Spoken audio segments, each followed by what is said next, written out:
Welcome everyone to Open House. I am so excited for our topic today. It's something I personally am super interested in, and we're going to be learning from one of the best. So, today we're talking Google AI.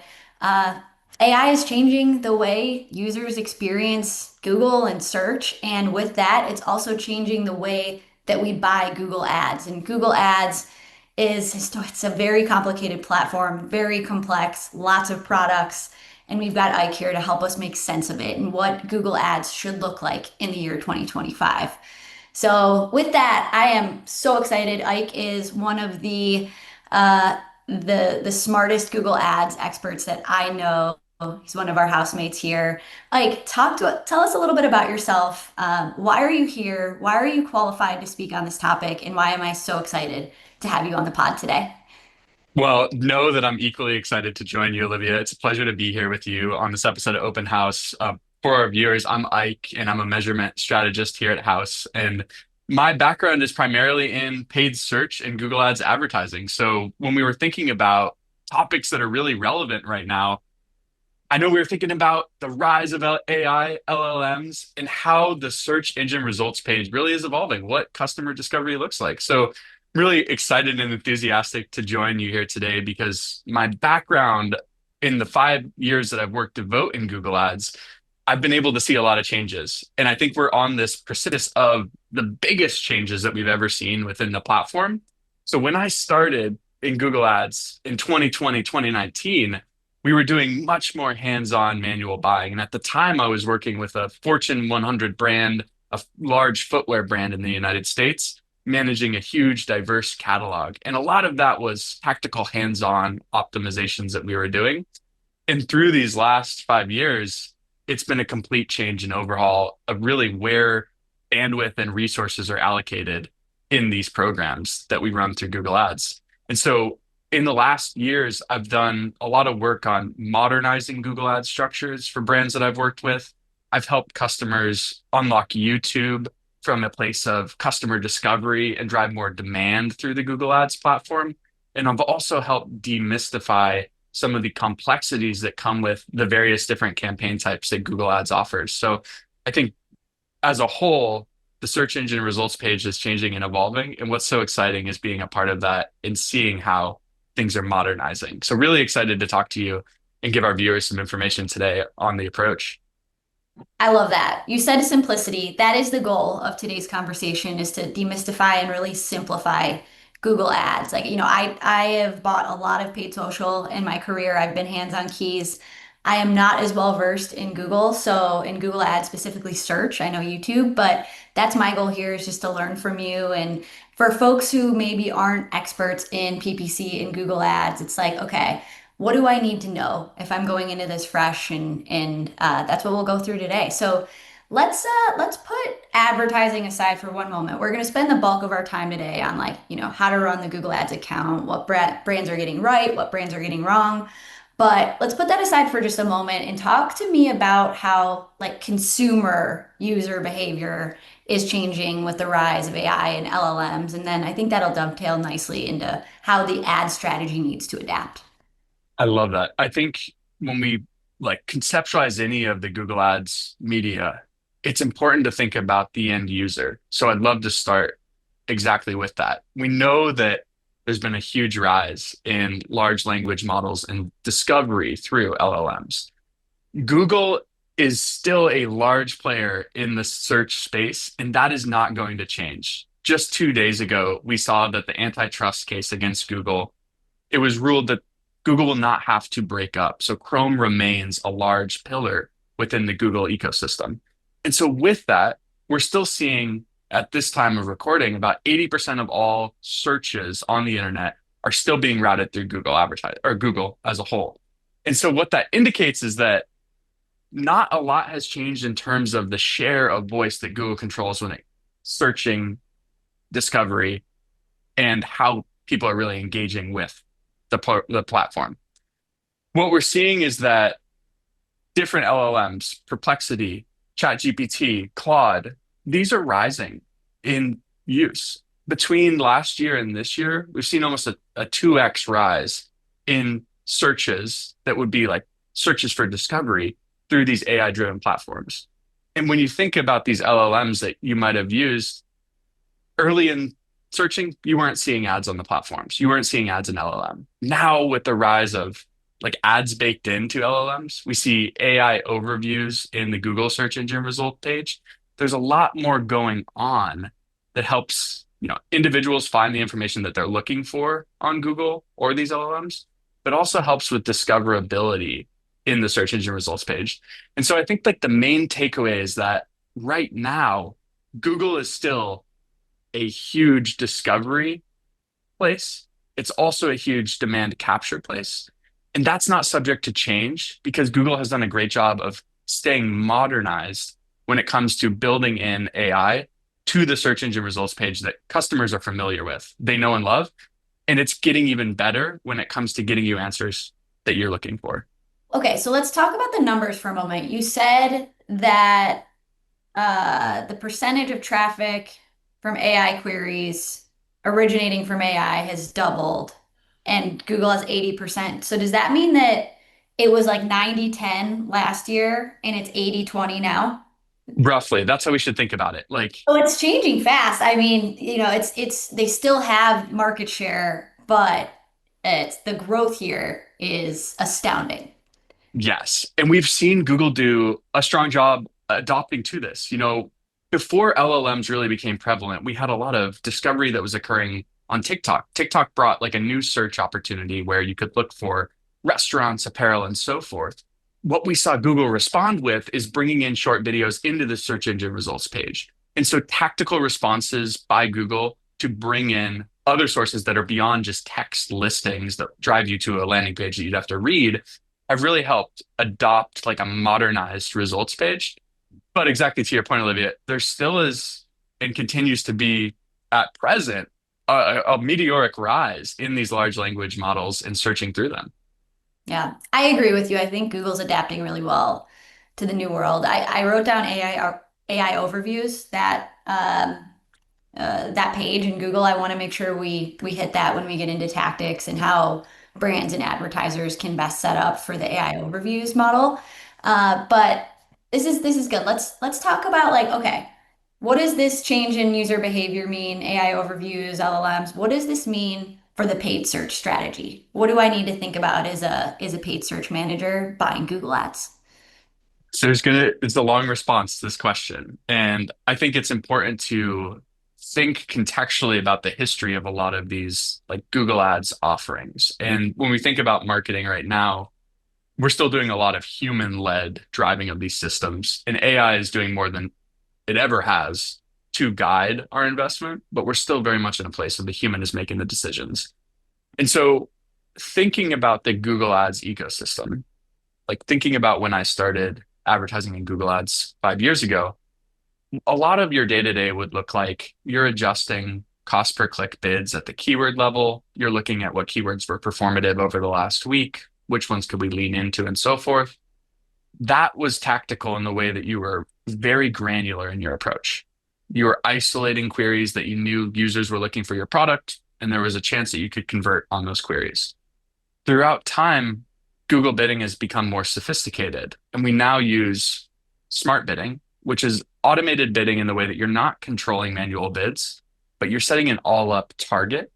And so, with each iteration of the way that we work in the platform, call it the advertiser, the marketer, as we are, we've been able to claw back some bandwidth. And that means, it doesn't mean you have to sit and forget. I think Mhm. like that's something that we need to really think about when it comes to the position that we're in right now. So we've clawed back some bandwidth on moving from a more manual approach to an automated approach. And right now it's thinking about AI is doing a lot in the Google Ads ecosystem. I, as the marketer, need to control the AI to ensure that it's still serving in pockets of opportunity for my business to drive that business forward. So a lot of it looks like validation now. And validation looks like ensuring that your ads are serving in the right places. And what I mean by that is if you're advertising on Google Ads, are your ads being served to high intent groups, high intent audiences from an engagement perspective? Are your ads serving during the time of day where you're seeing the highest conversion rate? Things like this are often overlooked, but it comes down to the validation of, because what AI is really doing is it's a strategist in the way that it sees opportunity for you, but you need to guide that opportunity to maximize its full potential.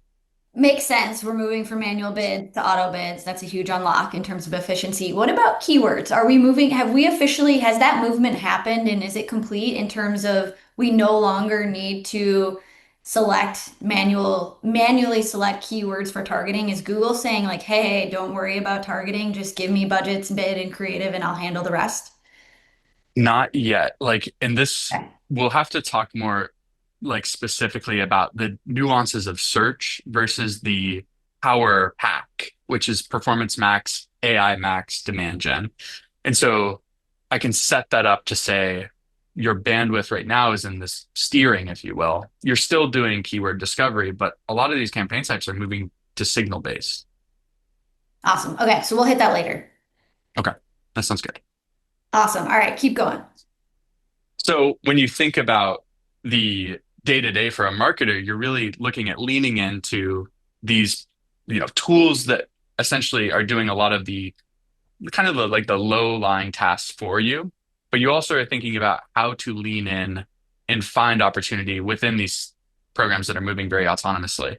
And so within Google Ads, you really have core pillars of what you can buy. And each one of those is getting a recent kind of modernized campaign type for it. And so throughout really all of time, we've had Google search, which is what everyone knows as far as text ads and traditional search, Google Shopping, which is a marketplace, like a price comparison engine with feed-based ads.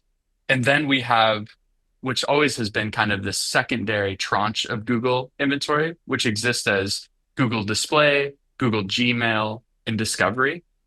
Ancillary to that, there's also the YouTube component, but I'd like to focus primarily on the Google performance side versus YouTube, if you will. So thinking about like my comments on how bandwidth has changed over time, in Google search, you're still doing a lot of the keyword discovery.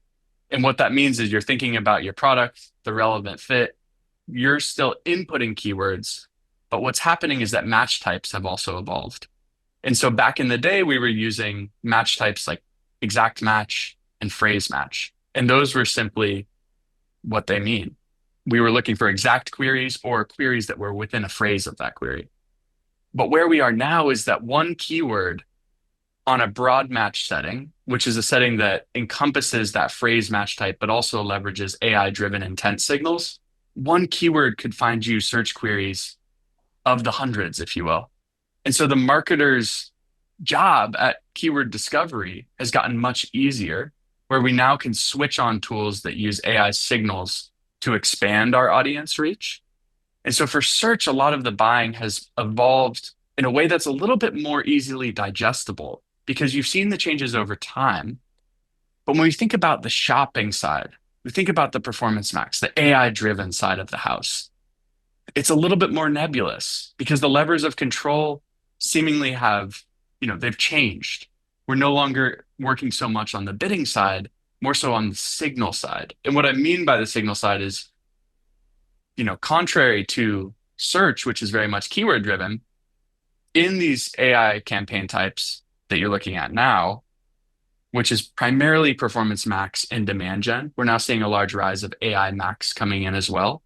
These are signal-based targeting approaches. And so, unlike search, you're now going to be feeding in your first-party data lists, lookalike audiences, exclusion lists, keywords, and intent-based signals. That's all packaged into one audience that then drives the campaign forward. And so we're in this hybrid stage where when it comes to setting up any campaign within Google, you're still giving it the inputs to guide that targeting, be it on search or on performance max. But the nature of those campaigns between broad match or these signals is still going out to find you audiences that go well beyond the signals that you're inputting to give you a holistic, strong result in these pockets of opportunity that AI finds. Okay, there's so much here. I'm so Yeah. excited.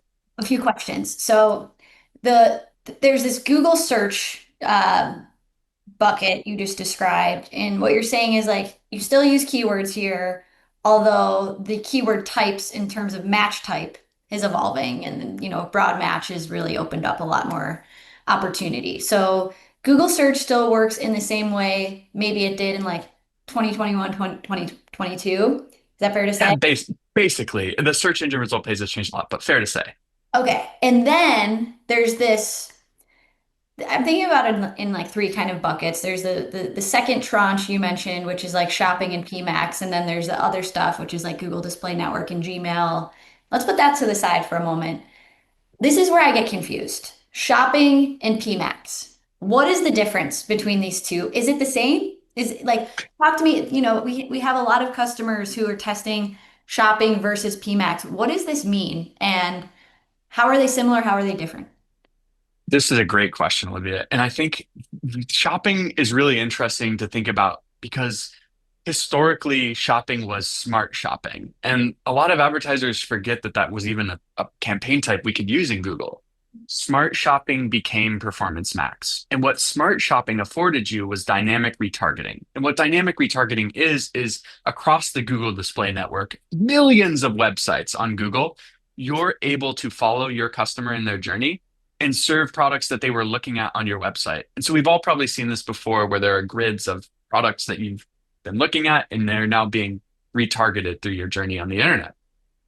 Smart shopping was really effective because it had dynamic retargeting built in. And so if a customer came to your website, you could be serving feed-based ads to them long after they departed from your website.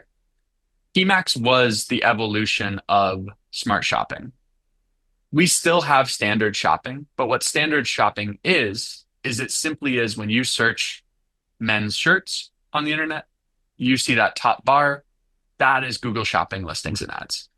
What you don't get with standard shopping, though, is the dynamic retargeting component. And that's where Performance Max came in to say, we're going to give you this dynamic retargeting component, but within this umbrella and the ecosystem, we can actually go beyond just GDN, Google Display Network dynamic retargeting. We could dynamically retarget you via search, Gmail, and so forth. And so what Performance Max is really the entire Google Ads ecosystem. It's a device to capture the audience within the ecosystem and then follow them across more touch points throughout Google properties in their journey. I was thinking about that incorrectly then, because then if there's standard shopping, which is just if I search for a sweater on Google and I get all of the different ads for all the different brands, that's like how I think of standard shopping. Is that accurate? Accurate. Yep. Okay. But I think where I was wrong is then there's the smart shopping, which is this dynamic retargeting. And that has evolved into PMAX.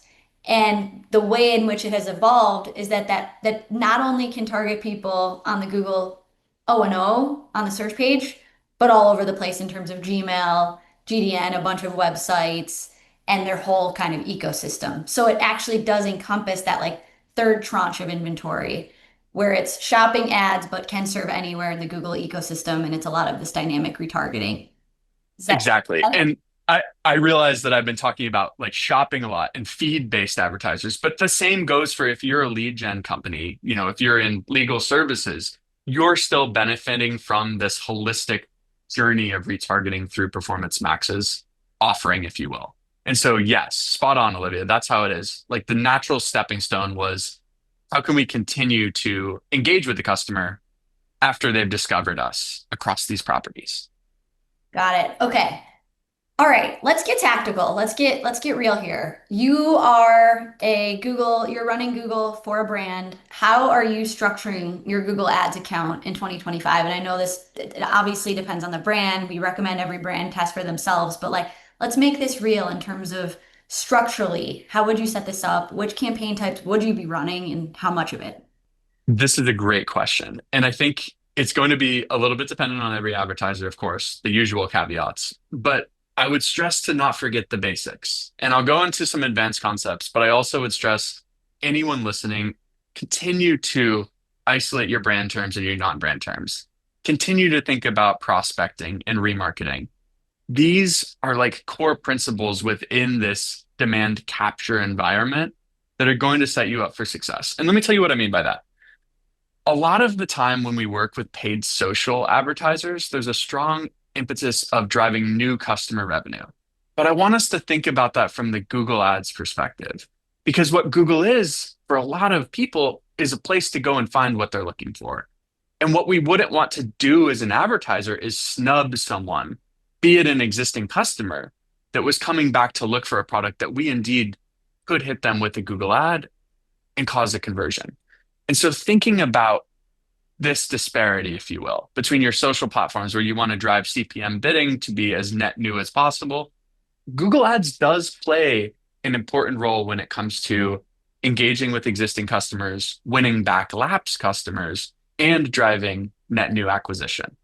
And I say that because a lot of the times there aren't programs or campaigns built out within Google Ads accounts that I see that specifically serve purposes of remarketing to engaged or disengaged customers. And so when you think about the basics, you want to structure your account so that you are investing proportionally to your overall business objectives in those right audience buckets. And what I mean by that is say that you are advertising, you're an e-commerce and apparel brand, you'd like to drive new customer acquisition, but you know you have collections that are being released and new products coming out that would resonate with existing customers. You should set up your account thinking about proportionally the investment that you'd like to put forth on prospecting versus remarketing and follow that structure. And so those are the like core principles, isolating brand and non-brand terms, and then thinking about the customers you're going to be targeting. But we go deeper because within each of these campaigns, you need to be thinking about your goals. And I think with Google Ads, it's kind of interesting because naturally, purchase is our goal or conversion is going to be our goal. But on a lot of these specifically AI-driven campaign types that we're seeing now, we can use shallower conversion events, add to carts, lead form submissions to help steer AI to qualified audiences where we won't just be circling the bottom of the barrel for these converting audiences. And so goals are so important to set in Google Ads because each campaign type serves uniquely a different purpose. And with that different purpose, we need to think about how much performance max should I use relative to shopping or search? If performance max is all encompassing, what would be the problem with essentially running that in totality? And that's where I get into the kind of the Socratic method of like, you should be building your Google Ads account using devote tactics first, in my opinion. And what this looks like is an understanding of what's working for you. And so you start net new in your account, you build up these, call them like specific ad unit campaigns, search, shopping. These are like core pillars to start with, where you refine your targeting, you understand what keywords are working for you.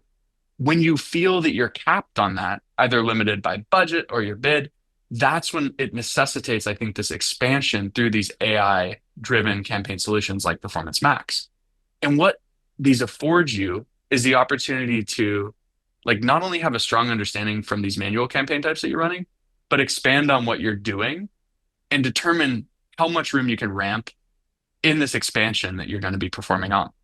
And so I think that it's really about following the basics, but then understanding as a whole, when should I be switching on these products that are expanding my audiences, that are going to be doing a lot of the net, new buying for me, and being methodical when it comes to switching these on. Something that I recommend to a lot of advertisers because Google Ads is moving so quickly right now is that when you make changes in your Google Ads account, please run a change log.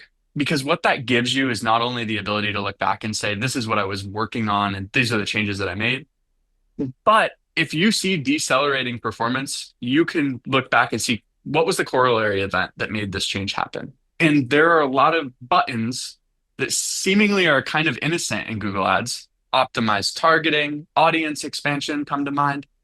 These can fundamentally change the way that your campaigns are buying. They can totally deviate your audiences. And so keeping a record of how you're adjusting campaign types when you feel it's time to enable some of these expansion tactics is really important to give you that historical look back.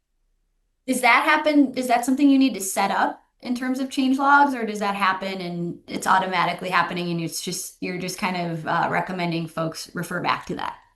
every platform is going to have a change history, but I recommend for your team keeping Oh, a Google sheet and a okay. date stamp and then a major change stamp. And major changes aren't like we adjusted, the bid from 10 cents to 15 cents or the T ROAS from, 5 to 10%. It's really like fungible changes that you're making at the campaign or ad group level that involve settings on those levels. Yep. Yep. Okay. I love that. Maybe we should develop a product around that so that it's not in a spreadsheet, but I'm going to file that away.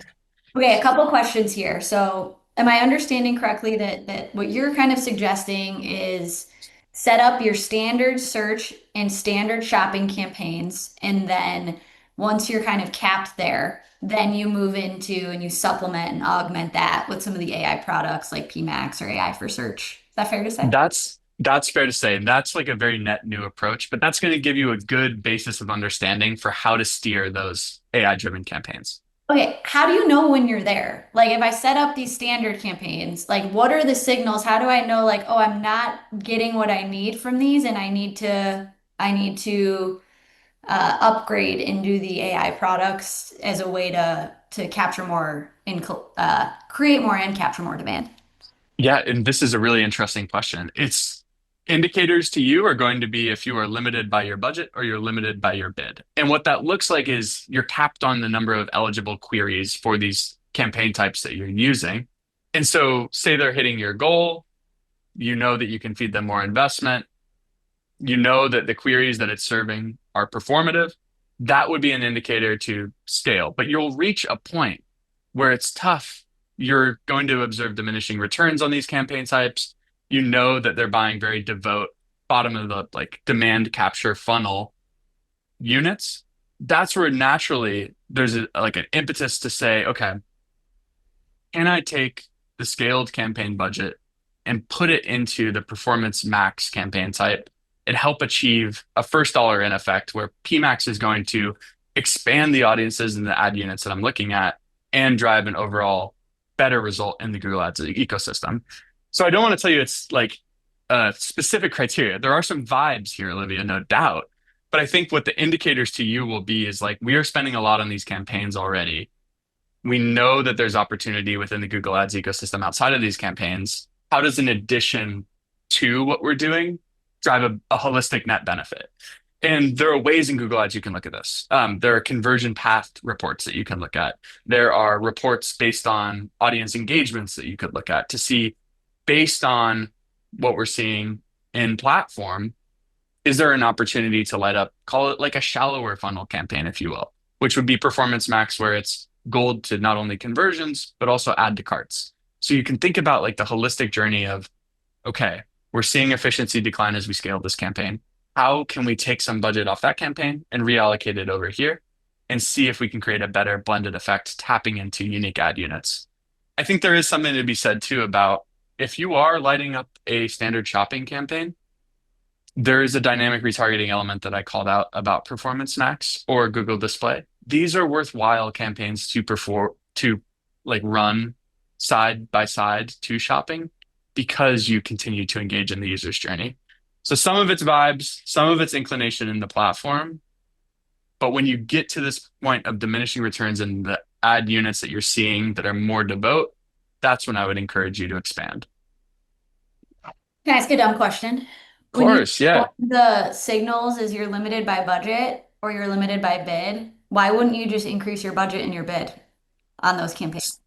Some of the time, what you're going to be doing is you're just going to be saturating what you're already doing. And so you're going to be circling into the same queries, Got hitting the it. same distinct user group, and it's not going to drive you forward from a like incremental revenue perspective, expanding in this Google Ads ecosystem. Yep. Okay. Two more questions here. This is great stuff.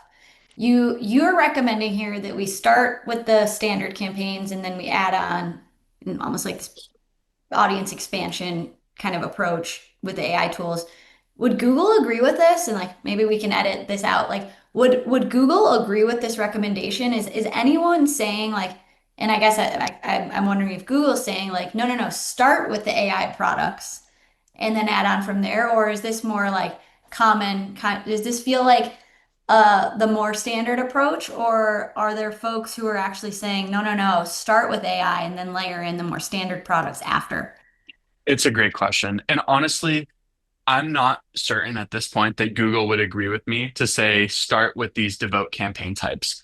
For smaller advertisers, I stand on the fact that it's crucial to buy these devote ad types because you're buying such performative ad units. And what I mean by that is like you're buying a shopping ad and a search ad that are very much close to where the purchase is occurring. So that helps your budget go further from a conversions perspective. But there's natural hands-on keyboard work that you need to do in those devote campaign types. And what PMax brings you is the opportunity really to, again, I wouldn't say set it and forget it, but the ability to do a little bit less hands-on keyboard work. And so likely for a smaller advertiser, Google might recommend starting with Performance Max, which isn't the worst idea. But I think what you don't gain in the understanding when you run on the automatic campaign type is really like what's driving that. And what I mean by that is like you're losing visibility into this campaign site from a search query perspective, from an ad unit perspective, and so forth. And so strong foundations, I think, are hard won. And what I mean by that is they start with an understanding of what's working, and then you pour it into automatic. But Yep. I think I think as we think about the evolution, the power pack, and we haven't even talked about AI search or AI Max yet. We're moving to a place where it's AI Max for search, which no doubt it's going to move to AI mode in the search engine result page, soon. Performance Max, which follows the holistic customer journey across all and does the capturing, if you will. And then we have demand gen. We haven't even talked about the demand gen side of the house, but demand gen is the demand generation tactic that feeds those other two within this power pack. And it used to be the power pair where it was PMax and demand gen, but now we're getting this AI Max side of the house. And so I think it's all up to kind of debate, if you will, based on the advertiser's size and their investment that they're planning to put forward in Google Ads. But I would encourage anyone with an initial budget, buy devote campaign types because it'll give you the best levers of control to stretch your budget. Got it. Okay. And then I have one more very tactical question, and then we should talk about AI overviews and AI Max for search. You talked about when we first started here, you talked about brand versus non-brand, keep those separate, and prospecting versus remarketing, keep those separate. Be very clear about your objective. Is that something you need to set up in every campaign type that you run on Google, or is this like specific to certain products and not others? Great question. And I would think about it as we've been talking a lot about search and shopping. Those two are query driven.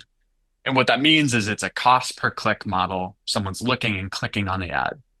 When we think about Google Display, Gmail, Discovery, and YouTube, those are all CPM, cost per mil bidding. And so it's a little bit different from a mechanism perspective. And what I mean by that is it's harder to put brand controls on a CPM campaign because simply they're serving based on, a feed or another like dynamic element that's not query based. When we think about those query campaign types, though, search and shopping, those necessitate a split. And so I would recommend for devote campaign types, and this could include Performance Max as well, structuring brand and non-brand campaigns. Google's done a lot to make this easier for advertisers. Something they've rolled out in the last year is a setting called brand inclusions. And so you're able to state what your brand is, and it will only buy terms that are related to your brand. And so you can really isolate and guide this investment. And that non-brand spend will give you the lane to scale while you ensure competitive defense on brand terms. So with that, I do want to talk a little bit about AI Max and what we're seeing early signal for when it comes to search, because it just said like you have your brand and non-brand search campaigns. Your brand campaigns are very devote to the inclusions. Same goes for non-brand exclusions.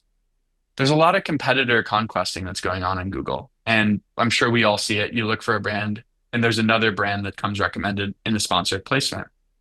With early reports on AI Max, we're seeing two effects. We're seeing AI Max, which is Google's expansion of search product. This is serving more on competitor terms. And then it's also serving more on Google search partners. And what this looks like is that your brand spend might be more effective than it was 6 months ago. And this is interesting because Haus, we run a lot of incrementality studies on brand search efficacy.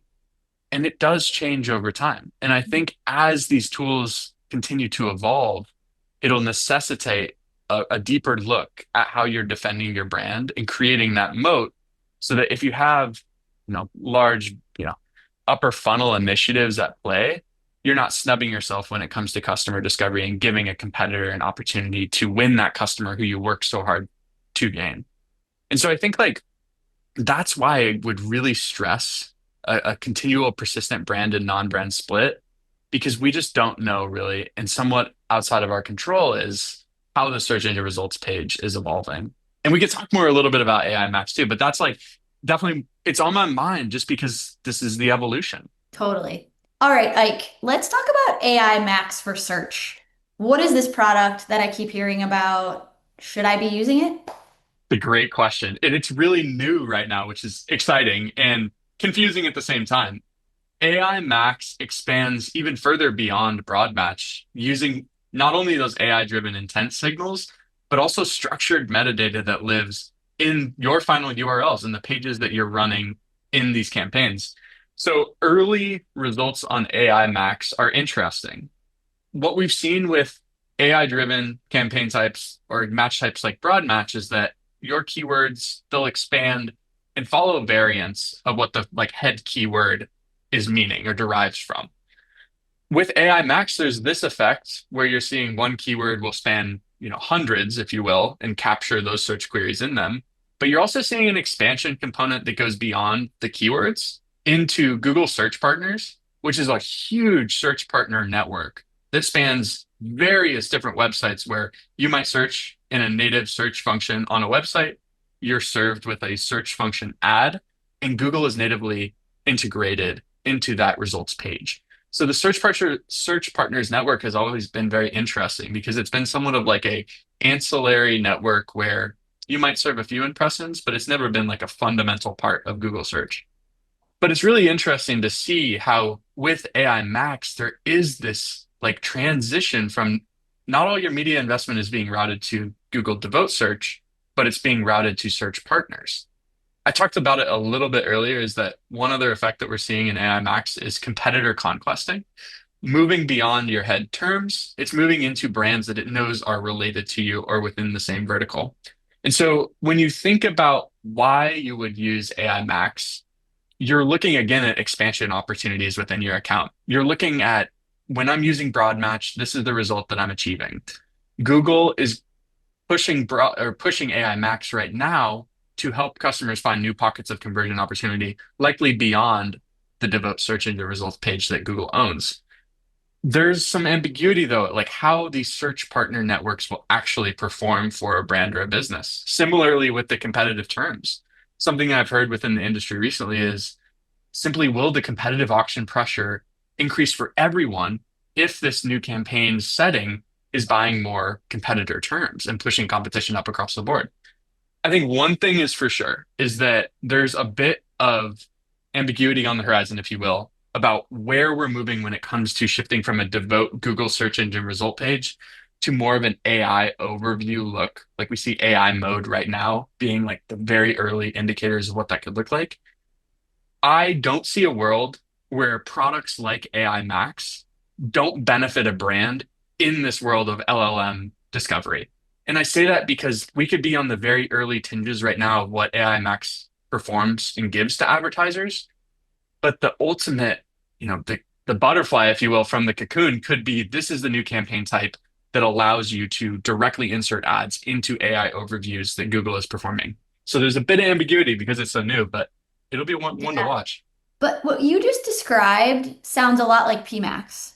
Like the way you explained PMAX earlier in this conversation was like it's the smart shopping that can deliver on the rest of the Google ecosystem, not just the O&O, but that's also the benefit you just described for AI Max for search. So how are those two different?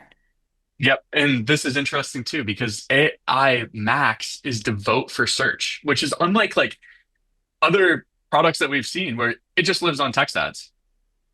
Got it. Okay. So PMAX is like it can be any ad unit. This is the PMAX for search specifically.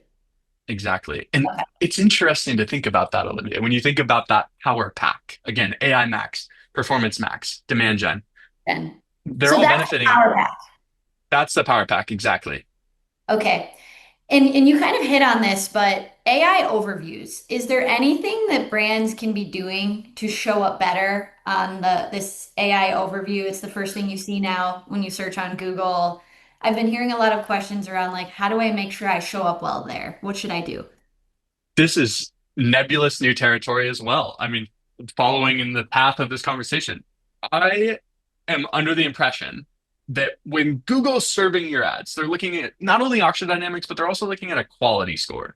And what a quality score represents is how relevant that ad copy and messaging is to the landing page experience. Google wants to ensure that every time a user clicks an ad, there's a seamless path of continuity and it makes sense to where you're going to land. And so, interestingly, with this like new change that we're seeing, you need to focus more on ensuring continuity. And what ensuring continuity looks like is really structuring your metadata, be that the messaging, the ad copy you're putting into your campaigns in your account, the structured product data that you're using in your product feed, the final URL, and ensuring that that matches the flow of continuity. Those things are going to benefit you from a path of like, this is the category. This is AI being able to quickly read and understand my website. And you're really giving it like the utmost signal, if you will, that you can to avoid any semblance of a signal collapse where the AI just doesn't know really anything beyond the keyword in the final URL. And so I think brands that do a good job of like, doesn't have to be necessarily content-based marketing that lives on your website, but if you're doing a good job of providing the user with information in a simple way that the metadata and crawl bots can read, that's going to benefit you. But what I don't know and what's so new is how these auction dynamics will actually look within these AI overviews. Yeah. I mean, I want to opine on this with you, but that's a totally different podcast. Maybe that's a part two. Let's pause there, move on to maybe a quick hit lightning round on like we just talked about a lot of things you can do to set your Google account up for success. What are brands getting wrong inside of Google? Like, what are the common mistakes that you see? And we'll do quick hit, probably 3 to 5 minutes here, and then we'll wrap it up. When you set forth on optimizing your account, say you're feeling good about Google Ads, I don't see a lot of brands creating like strong testing plans. And I don't just mean that from the incrementality perspective. I mean that on a perspective of like, we want to refine our presence on search. Our first step is going to be updating the URLs that we're using and then moving into ad copy and subsequent testing. That I don't see a lot of. There are brands that do this really well, and it's been encouraging to see results from these brands. One that comes to mind is an up and coming brand, Packed Apparel. They move very quickly in their Google Ads approach. And I think that there's this legacy hesitation that machine learning takes a long time to ramp up. But really, when we wait for this ramp period, sometimes we lose opportunity and there is a missed opportunity cost of revenue there. And so one thing I see Hack shining is that they have this devote test and roll approach where they run one product, see the result, and then move into the next product and build on iterative steps while keeping that fundamental changelog understanding of what's being done to enact a better result. And so what's interesting is that I don't see this as being something that is often practiced. It's like a thorough, well put together testing plan to go deep on specific tactics that you're utilizing within Google Ads. That's like fundamental, I think, for your overarching strategy. Another thing that I'm seeing fewer and fewer brands do, and this is housekeeping, you need to be doing search query scrubs. You need to be doing video scrubs. You need to look at where your ads are serving and really be mindful of what's going on. Where's that cost? Where is the conversions being reported in platform? Are these legitimate websites that I do want to be buying on? Google does a great job of having automated checks built into ad placements, but you can do a great job of shaping where your investment is being served by doing these search query reports. I also think that there's a big miss going on right now when it comes to keyword priority in your account. Lest not be known that Google Ads has a keyword priority structure that follows an exact match to an AI match down. And I'm being general, but what that means is that your head terms that you're buying in keywords and search campaigns have a greater priority to serve over a keyword that would be matched in a Performance Max campaign. And what that means is that there's a lot of interplay between these campaigns from a priority basis brands don't necessarily think about one tactic living above another. And I think that that's a really important determination when it comes to allocating overall investment between the automated and the manual. And then I think just general auditing of the setup, because there's so much product innovation and iteration going on in the background at any given time, it's important to continually just don't let yourself set it and forget it. Continue to look at where your investment is being routed to ensure the best result. Yep, that was going to be one of my specific questions is like as we lean into the AI, and I think we both believe that we should be leaning into AI and that this is going to help Agreed. create huge efficiency and productivity gains from just a resourcing standpoint. Like, what are the things we've talked about this a lot with Meta recently, but like, what are the things marketers should be doing in terms of like human-led auditing of these more automated AI products? Yep. And this is interesting because like the auditing that I just called out is very much like technically in the weeds. We're looking at the investment related to query and so forth. But I think that there's an auditing component that's long been overlooked too, where Google is more visual than it used to be. And there's a large push for creatives that are similar to like the iterations that you're using on Meta or other paid channels that are very dynamically creative driven. And so I think like your auditing goes beyond the day-to-day whack-a-mole, if you will, of finding where your investment needs to be routed. It goes to, is this fungibly talking to different audiences within the Google Sphere network? Do I have thematic ad copy that I'm, boasting my price proposition, my value proposition, and my competitive proposition? Things like that to differentiate your account, I think are somewhat being overlooked right now because Google long has been about these, specific bids to capture based on a placement and time in the conversion path. But right now, more than ever, I think that we look at Google somewhat as like a social channel where people are going and talking to search engine result page, similar to an LLM. So I think really like deep diving on making sure that your competitive angles are captured from a creative perspective is something that is often overlooked and changed to become more on the forefront. Um, so I would definitely encourage that. Yeah, the creative side is overlooked. Yep.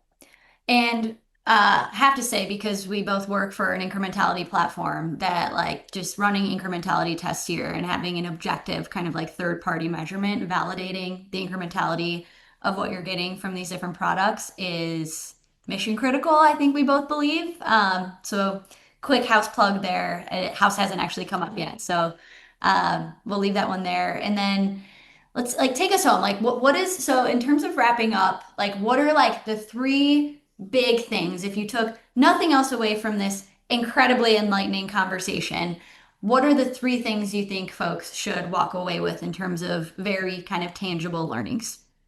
Okay. I've got three here, Olivia. There are a lot of things that we talked about though.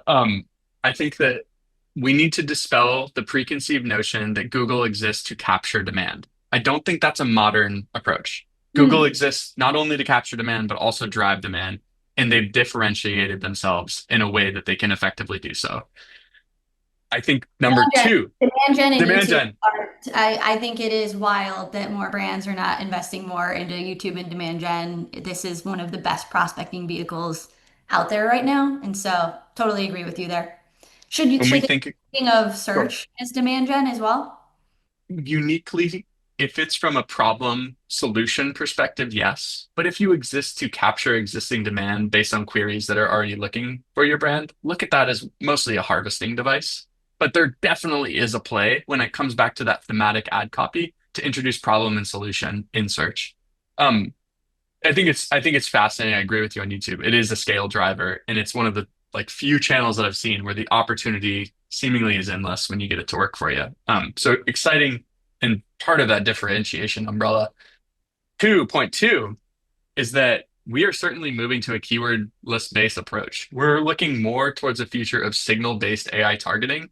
And that means you need really strong data being fed into the machine. This is high octane fuel going into your Ferrari, and you need to push it hard. And so, what that looks like is ensuring that your CRM lists match with best practice formatting. Shopping feeds are up to date with best practices on Google. You're looking at structured metadata, a little bit more under the hood, if you will, than what we've seen before, because these crawl bots have become so efficient and looking at so many different sources on your webpage. And then I think like Oh, underlying theme of this conversation has been there's still a lot of like questions and autonomy that advertisers have around how they use these AI devices. We're kind of in this nebulous space between manual hands-on and AI automation. Don't forget, right now, AI can't necessarily drive your strategy. You are the strategy driver. AI is your co-pilot to help you achieve the strategy you're setting out to achieve. And so, what that looks like is don't set and forget, be tactical, be vigilant because things are changing so quickly, but also don't be afraid to lean in because there are large pockets of opportunity that are waiting for you. It's awesome. Like this is gold. You really lived up to the hype in terms of I think I've set high expectations in terms of the smartest Google Ads expert that I know, and you've certainly lived up to it. So thank you for joining me today. I hope this was helpful for folks. Hit us up on the comment section, ask questions, give us feedback. We're all ears. All right. Thanks, Olivia. A pleasure.